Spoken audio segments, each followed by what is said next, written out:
difficulté que nous rencontrons aujourd'hui, c'est qu'en l'espace de 3 ans, nous avons perdu 5% de marge, puisque nous étions sur une TVA à 4 à 5,5 et nous sommes aujourd'hui à 10. Donc nous n'avons pas pu répercuter cette hausse. Et c'est vrai que par rapport à tout ce qui se passe, on est, nous, les petites entreprises, très souvent et constamment impactés par les décisions de l'État. Là, je pense que ça a été une ineptie de passer aux 35 heures au début des années 2000 et on l'a payé cher et on continue à le payer. Donc pour qu'on ait plus d'avantages, il faut que tout le monde se mette à bosser plus. Donc premièrement, revenir sur les 35 heures. Notamment pour le crédit d'impôt qui effectivement arrange les grosses structures et qui impacte directement les petites structures comme les nôtres puisque nous sommes seuls. Nous ne sommes pas salariés et donc ce crédit d'impôt, nous ne l'avons pas. Quand on voit ce que demande l'État, il demande d'établir une norme plus sécurisante, mais qui coûte moins cher. Donc on veut plus, mais on veut payer moins. Le premier cloc, ça a été les 35 heures, hein, et puis maintenant le compte pénibilité, hein, une deuxième grosse foutaise.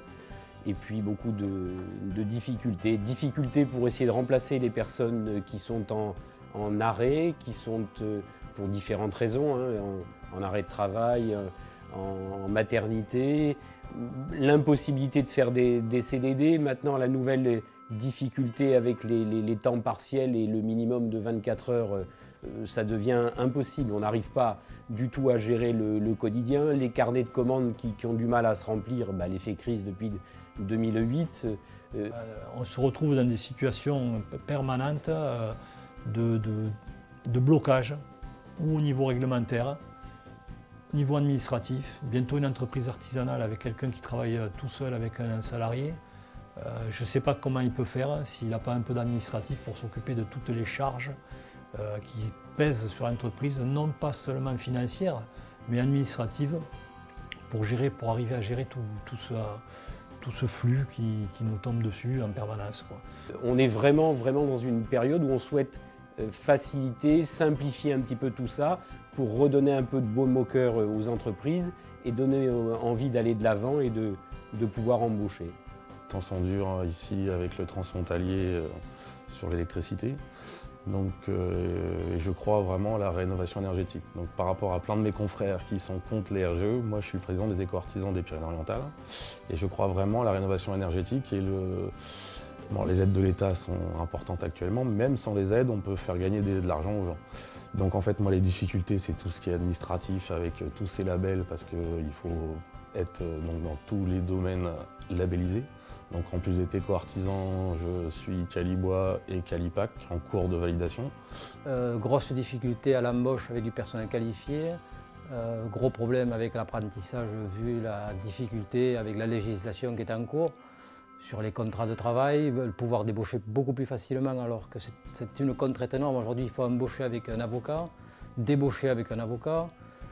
Toute la complexité qu'il y a du code du travail et toute cette lourdeur qu'il y a sur toutes les directives qu'on reçoit avec la pénibilité, le code pénibilité, qui est une horreur pour nous, puisqu'on finira par plus embaucher.